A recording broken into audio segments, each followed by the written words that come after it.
I thought it was excellent agility on the part of her and her office and her team. It's incredibly important to be responsive in moments like this. And the gravity of the situation with what we saw was basically fascist, racist behavior from the Republicans really demanded such a quick turnaround and a response. So I was very happy to see her go beyond a tweet, go beyond a statement, and actually get in front of the people. She did an amazing barn burner of a speech at the rally. She spent quality time with the representatives and different leaders in the state. And that is exactly what we need to see from her, and something that I think is quite unprecedented for a vice president to do. Hey, Grio fam, it's Gerren Gaynor, White House correspondent and managing editor of politics at theGrio. And I'm here with Reecie Colbert, who is a political commentator and the host of the Reecie Colbert Show on Sirius XM. Reecie, welcome to theGrio. Pleasure to have you. Thanks so much for having me. So, Vice President Kamala Harris, her role as vice president has been the subject of political fodder over the past 2 years. You have those who have praised the vice president for her historic role and the work that she has done. And then you have others who have been more critical, who have said that her role is underutilized, or those who have said that she is not, she's absent from the political arena. And I know as a member of the White House press corps, I often hear and see from the vice president fairly often on a daily basis. But sometimes I have to take a step back and realize that for some people, especially Black Americans, perhaps they don't see what people like you and I see who watch and follow the vice president and her work in the administration. What do you make of this quandary? Well, I do think that in terms of, if you look at the historical lens of vice presidents, she is a lot more prominent. You know, President Biden has made a point to call it the Biden-Harris administration. I don't recall any other administration making that kind of distinction. She's done hundreds of events, but the reality is that when it comes to, I think you use the right word, fodder. When it comes to fodder, she doesn't give them as much because she really does focus on the policy aspects of doing the work. And unfortunately, we've even heard some press people quoted as being kind of boring. And so where a lot of people get their news is from the fodder, is from the drama. And she's really no drama when it comes to just putting her boots on the ground and getting the work done. I think where she could improve in terms of her presence is getting out more, and this is going to sound counterintuitive, and having more fun. If she's more present at events that people are paying attention to, you know, like for instance, you have First Lady Jill Biden, who went to the NCAA finals for the women's championship. Vice President Kamala Harris did go to the Howard game, but she wasn't really seen there. She just did a speech in the background. So I think if she moves out to the front, if she's more prominent at events that people are paying attention to, not for political reasons, people will see her more often. And recently, Vice President Kamala Harris traveled to Tennessee almost really hours after Representatives Justin J. Pearson and Justin Jones were expelled from the Tennessee State House.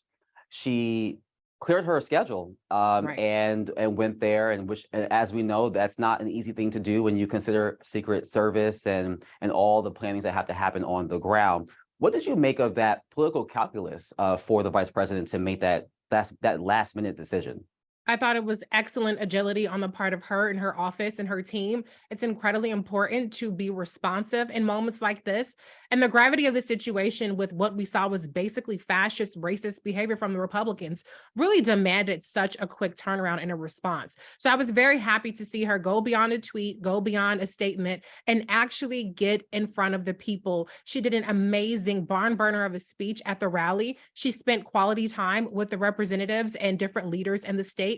And that is exactly what we need to see from her, and something that I think is quite unprecedented for a vice president to do. And as you mentioned, even from an objective standpoint, it was a rather rousing, passionate speech about not just gun violence, but the issue of democracy and perhaps sprinkled in there even racial justice.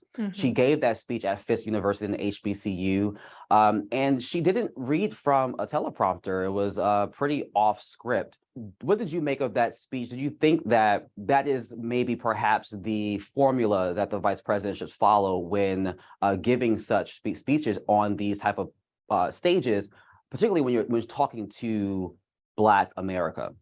Absolutely. She was incredibly authentic. I saw 2019 Vice President, or I should say then Senator Kamala Harris in that speech. Her cadence was more like what I used to see from her when she was in the Senate. She didn't take it as slow as she has been doing as vice president. It was much more from the heart and much more forceful. And I think that she needs to kind of untether herself from the kind of just she's been a little toned down, a little muted in some of her responses over the past 2 years. And so I think this really passionate and off the cuff speech that she gave worked incredibly well from her. I'm sure she had some points that she had to hit, but it was clear this was not a teleprompter speech. This was from the heart. And that's what the moment demanded. And VP Harris made a similar speech in Ghana after touring what is known as the slave castle there. And it's my understanding that the vice president did have a speech prepared after that tour, but then pretty much went off script again, given how emotional she became witnessing the tour. How impactful was the vice president's trip to Africa, do you think? And do you think it was as well received here in the US as it was on the continent? Well, I do think that it was impactful. I think it was really good at rejuvenating her. I mean, let's face it, she's had a tough couple of years in terms of the microscope that she's been under. It's been an alternation between erasing and marginalizing her, and then also being quite hostile towards her in terms of a lot of the media coverage that she received. So being in Ghana and the other two countries that she visited, she was really received quite warmly. It reminded people of how significant it is to have the first woman vice president, the first Black vice president. And so I'm sure that is something that really felt uplifting to her. And I think that in terms of how much it gives her a boost out here, I think it gives her a boost to the extent that she's getting her swagger back, to the extent that it reminds people of how important she is. But in terms of the community, our community, I'm a little iffy on that, because the reality is that some people do receive anything that it has to do with anything overseas as something that's not helpful to our community. So there is a little bit of a mixed bag there, but I think it was incredibly important and substantively successful that she went there.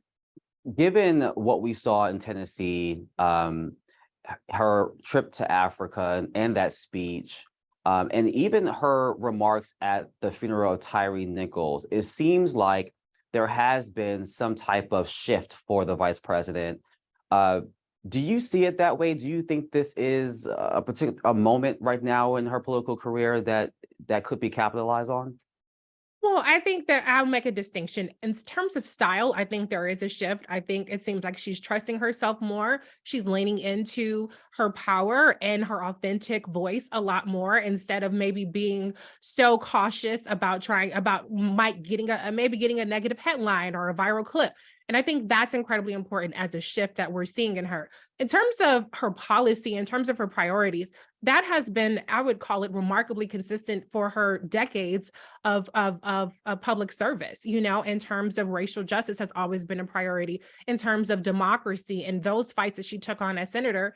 And again, as the vice president, remember, she volunteered for voting rights. That was something that was pretty much a non-starter with the slim majority that we had in the Senate, and yet she took it on anyway. So I don't think we're seeing a shift in anything that she believes in terms of her priorities, but it is very important that she really gets her swagger going for 2024, because the daggers are out for her. Speaking of 2024, President Joe Biden is expected to announce his reelection anytime now. The DNC convention city has been announced to be Chicago. How crucial will VP Harris be as a part of this ticket in helping President Biden be reelected? I think she'll be incredibly crucial. I think that a lot of the hit pieces that have been done on her is really rewriting history. When we look at what happened when she was announced as the vice presidential nominee, there was a record surge of fundraising. She brought enthusiasm with her across the country. If we look at the states that the Biden-Harris ticket flipped, she was in those states. She was in Georgia right before the election. She was in Philadelphia. She was in Detroit. And so her presence is incredibly important. I know that she doesn't always win the day on Twitter or on Instagram, but when it comes to people in the actual community, when it comes to the voters, I think her presence is undeniably an asset to the ticket. And I know I'm getting a little bit ahead of myself here, but let's say the Biden-Harris administration gets another 4 years.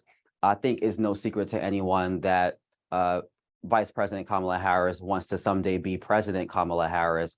So thinking about 2028 and beyond, what do you think are Vice President Kamala Harris's chances as we see it today?